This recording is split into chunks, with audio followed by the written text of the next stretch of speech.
Si le Sentier des Caps de Charlevoix est devenu un site d'activité en plein air prisé, même en Europe, c'est beaucoup grâce à un précurseur, Weston Kelso. Passionné de la nature, M. Kelso est décédé dernièrement à l'âge de 77 ans.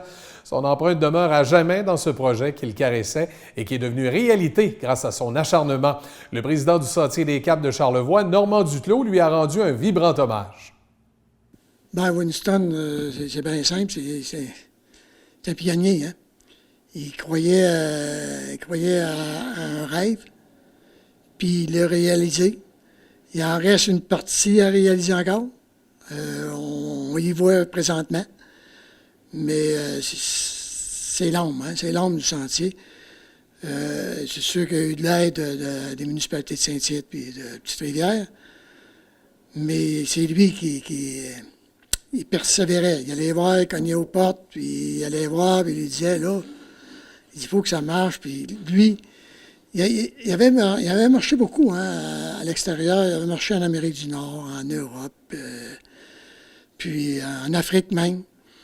Puis quand il est revenu de tout son périple, là, si on veut dire, il y avait comme un blues. Là. Il était mélancolique.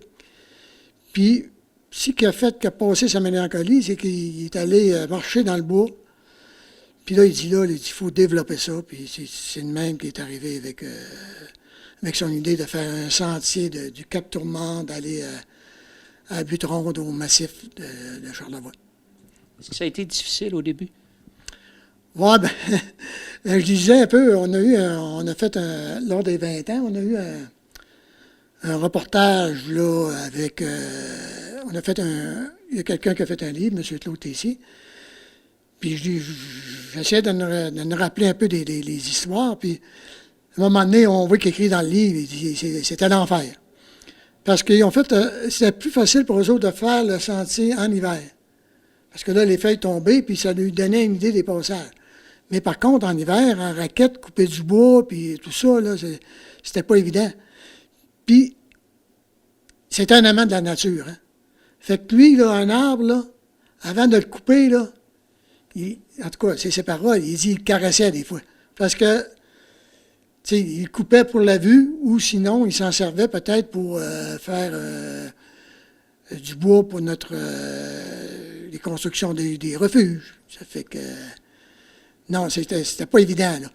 Puis, en plein hiver, là, on s'entend, là, dans Charlevoix, là, nous autres, dans les montagnes, là, il y en a de la neige. Ça fait que lui, il fallait qu'il travaille contre la neige, puis les journées étaient courtes. Ça fait que 6 heures d'ensoleillement, là, il n'y avait pas trop de temps à perdre, puis là, ben, il fallait qu'il mange en neige, puis tout ça. Des sandwichs gelés, bien, ils l'ont mangé, parce que là, à un moment donné, il n'y avait pas de poêle à bois, puis non, ça n'a pas été évident. Ils ont eu des bonnes équipes, ils ont eu de l'aide de des bûcherons, de plein de monde de Saint-Tite qui les aidait, puis ça a fonctionné. Puis, lorsqu'il y a eu tout récemment, vous l'avez honoré, M. Kelso. Oui. Ben, c'est l'année dernière, je crois, qu'on l'a honoré. Notre ami Winston, bien sûr, qu'on lui a fait une plaque souvenir. Là-dessus, ben, on dit que pour qui c'était comment on dit ça, un précurseur, on dit que grâce à lui, ben, on a fait le Sentier des Caps, puis pour qui son rêve est devenu réalité. C'est un peu ça. C'est sûr qu'il était bien ému. D'ailleurs, on a une photo sur Facebook là, de lui avec Mme Charlotte Chevalier, qui, elle, ça a été une grosse coopération avec elle. Elle a aidé Winston dans toutes sortes de choses. On n'avait pas d'endroit pour accueillir les gens, puis elle était propriétaire de l'auberge du capitaine dans le temps. Ça fait que grâce à elle, ben là, ça a relevé, puis grâce à son mari aussi, là, qui nous ont aidés, là. On avait besoin d'une scie mécanique, des haches ou des transports de skidoo, des bâtonneiges, n'importe quoi. Là.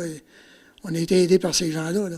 Puis aujourd'hui, le Sentier des Caps, qu'est-ce que c'est devenu? Qu'est-ce que vous proposez? Bien, qu'est-ce qu'on propose? On a 9 refuges, on a au-dessus d'une centaine de kilomètres de sentiers en ligne droite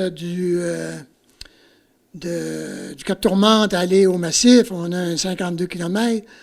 On a une trentaine de kilomètres de ski de fond. Mais à part du 50 km, on a plein d'autres sentiers qui raccordent avec l'axe principal. C'est la nature. Hein. C'est sauvage. C'est Winston, il regardait ça, puis à tout bout de champ, il disait ça. Il parlait, on est en train de faire des réparations au petit lac. Là. Il dit, faites attention au bois sans bon. Bois sans bon, moi, ça ne dit rien, là. Mais Winston savait que c'était ça, puis faites attention, c'est un protecteur de la nature. Tout ça à proximité du fleuve Saint-Laurent. Ben oui. Puis là, justement, vous faites bien en parler, parce que nous autres, le rêve à Winston qui voulait qu'on continue, c'est de faire le sentier du 8e jour. Ça fait que nous, on a un sentier, notre sentier principal, il est sur la crête, tandis que le sentier du 8e jour, il va être plus près du fleuve. Autrement dit, on va faire une boucle. Ça fait que là, on va avoir des vues merveilleuses. Mais tout ça, ça prend de l'argent. Sûr que financièrement, je pourrais dire que ça n'a pas été facile au début. Là. Ils ont eu ils n'ont arraché. Là. Maintenant, plus ça va, plus la notoriété, puis tout ça, ça va bien. Mais il reste que pour faire le sentier du 8e jour, on parle d'un projet peut-être au-dessus d'1 million. Parce que on s'entend que du côté, en allant de Saint-Tite vers le Cap Tourmente, là, même un peu avant ça, c'est escarpé. Là. Il y a des falaises de 45 %. Là. Ça fait que là, il va y avoir des passerelles, mais ça va être wow. Parce que là, en plus de ça, nous autres, on a parlé au train de Charlevoix, puis le train de Charlevoix, là, lui, il est prêt à nous faire des débarcadères. Ça fait que les gens qui ne veulent pas faire le sentier au complet, à tous les 10 km, probablement, on pense à faire un refuge. Ça fait que la personne, il va avoir fait son 10 km, il va s'asseoir, il va prendre sa coupe de vin, sa bière, ou peu importe, son eau. Puis, il va attendre le train.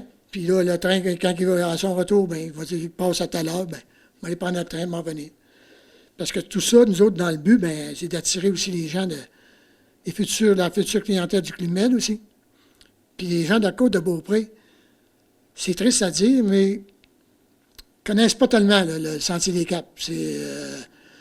On a beau faire de la publicité, mais je pense que notre renommée est plus internationale. Des gens de Montréal, des gens d'Europe, de Trois-Rivières, il y a beaucoup de gens d'Europe qui viennent.